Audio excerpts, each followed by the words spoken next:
Hello everyone, I'm Pastor Tamaka, Apostolic Believers of Christ International, this is your channel. The forget like, share, subscribe, and post notification bell for update every day the new videos. Thank you so much. God bless us all. Magandang araw po sa lahat, sa ating mga viewers, listeners dito po sa ating YouTube channel sa Facebook. Maraming kapayapaan at habag biyang Diyos ay sama sa ating lahat sa magitan ng ating Panginoon sa Kristo. Ito po lingkod kay Kristo Jesus, Pastor Tamaka, Apostolic Believers of Christ International. Mga paliwanag sa lahat, magpasalamat tayo sa Panginoon sa kanyang kabutihan sa bawat araw, palibagong dagdag na ating mga araw, mga taon, at magdiriwang ng karawan. Happy birthday po sa lahat. Nagusama sa atin ang kapayapaan, habag, pagpapala ng buhay, dagdag ng mga araw, mga taon, malusog na katawan na ating makahilingan, mga ipagkaloob na ating Panginoon Yesus Kristo. Mga kapatid, sa oras na ito, atin na pag-aralan naman ang salita ng Diyos tungkol ng kaligtasan. Ito po ang pinakamalaga mga kapatid sa atin, ang kaligtasan talaga, na walang iba mga kapatid na ating hinahangad, na talagang ito lang ating nais, na makapasok tayo sa kaharian natin Panginoon Kristo. Na lahat ng bagay po na kanta po natin ay po sa kalooban ng Diyos. Pinagbigyan po tayo ng Panginoon ng mga kahilingan natin sa bawat araw, pangailangan. At hindi lang po dito tayo pinagpala ng Diyos sa lupa. So nais ng Panginoon din na makapasok tayo sa kanyang kwalatian. At ang mga batid, mula pa na simula, hinirang na po tayo ng Diyos. At alam na po niya sino maging anak niya. Mga batid, tayo po sa Romans chapter 8:29. Noon pa lang, alam na po ng Panginoon kung sino maging anak niya. Kaya sa mga araw na ito po ay pinarating sa atin ng Panginoon ang kanyang mga salita para po na mapatunayan niya na tayo po ang tinutukoy, na alam na po niya na tayo maging anak din niya sa mga araw na ito. So, kaya ang salita ng Diyos mga kapatid, ito po ay ating pinapangaral, ating nais na maparating sa buong sanlibutan ang mensahe ng Diyos, dahil po napakahalaga po mga kapatid na ang salita ng Diyos na ito po ay ating malalaman.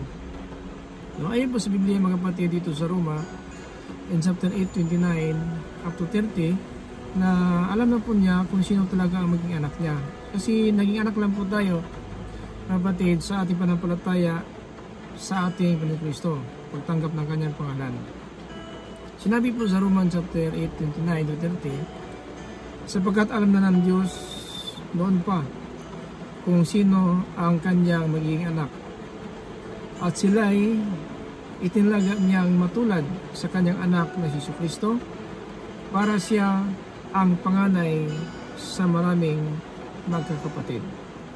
Ngayon mga kapatid, ang napakahalaga po na alam po natin ngayon na kasalit talaga tayo sa nakita na po ng Diyos, at noon at ngayon na mga araw na ito, maging anak tayo niya. Kasi po ang salita ng Diyos ay naparating po sa atin para mapatunayan na hindi po tayo mabigo sa ating inasahan na kaligtasan, sapagkat noon po lang alam po ng Diyos maging anak po tayo, sapagkat lahat po na makakarinig ng salita ng Diyos ay magkaroon ng pananampalataya. Ayon po sa Romans chapter 10:17 na magkaroon ng taong pananampalataya kung mapakinggan nila ang aral tungkol sa atin Panginoon Kristo. Now, dahil po mga kapatid ng palataya po tayo, tama ang sinang Biblia sa John in chapter 1 verse 12, sa lahat ng sumampalataya at tumanggap ng kanyang pangalan, binigyan siya ng Diyos ng pagkakataon kung kapangyarihan na maging anak tayo ng Diyos. Kaya ito po ngayon na parating sa atin ang mensahe niya para magkaroon tayo ng palataya, dahil po ang Biblia nagpapatunay mga kapatid na sa lahat ng tumanggap at sumampalataya sa Kanya ay binigyan ng Diyos ng kapangyarihan maging anak sila ng Diyos. At yan mga kapatid, dahilan naging pastor tayo, Christian manampalataya, pari ba tagapagturo, dahil po alam na po ng Diyos na ngayon sa ating kapanahunan ay malalaman po natin kung sino talaga ang magiging anak niya. Now dito sa verse 30, kaya nga ang mga taong pinili ng Diyos noon po una ay tinawag niya para maging kanyang mga anak. Now, ang pinili nandun nung una pa ay tinawag niya para maging anak.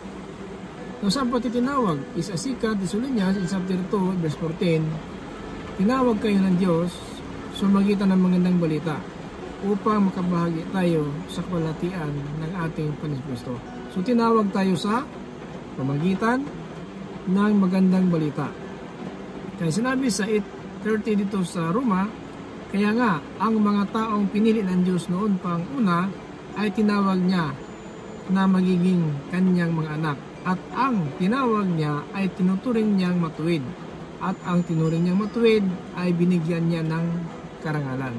So, ang karangalan ito na po ang pagbabalik niya na bigyan tayo ng ganitong pala bilang karangalan sa ating bumuhay bilang Kristiyano. Kaya mga kapatid, hindi po tayo pinabayaan ng Diyos. Kahit ano po ang ating pagkukulang, kahit ano po ang ating bumuhay na naging makasalanan po tayo noon, pero ngayon mga kapatid ay tinawag na tayo para malaman po natin na kahit na po sa ating pagkakasalanan ay hindi pala mabago ang plano ng Diyos, kompasya ng Diyos na tayo maging anak niya.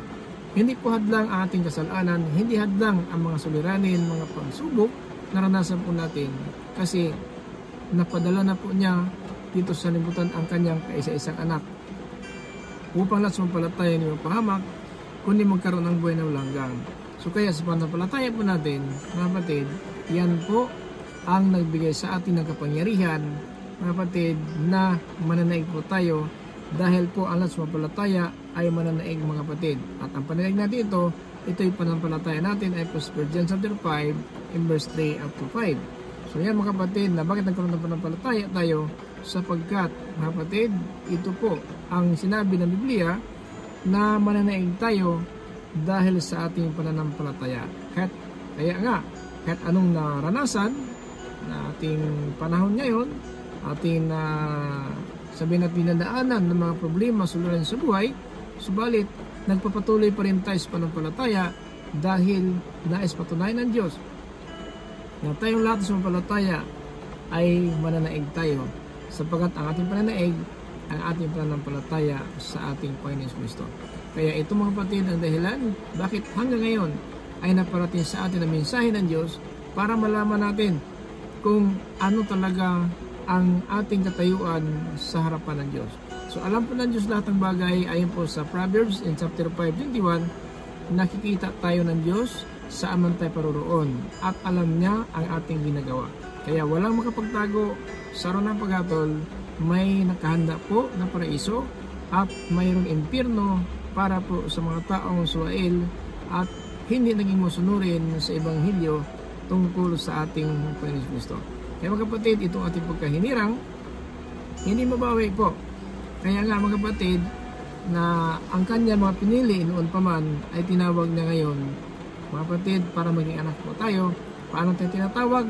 Sa pamagitan ng magandang balita is 2 Thessalonians chapter 2 and verse 14 na mga kapatid, yan po ang sinabi ni Apostol Pablo, tinawag kayo ng Diyos sa pamagitan ng magandang balita upang magkaroon tayo ng kaluwalhatian ng ating Panginoon Kristo.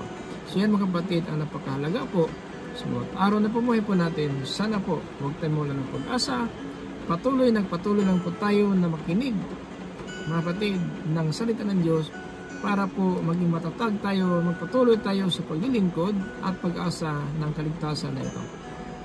Hindi po na isang Panginoon, may isang mapahamak. Tanda po mga kapatid, ayon po sa 2 Peter in chapter 3 verse 9, na hindi nagpabaya ang Panginoon ng kanyang pangako ayon sa akala ng iba.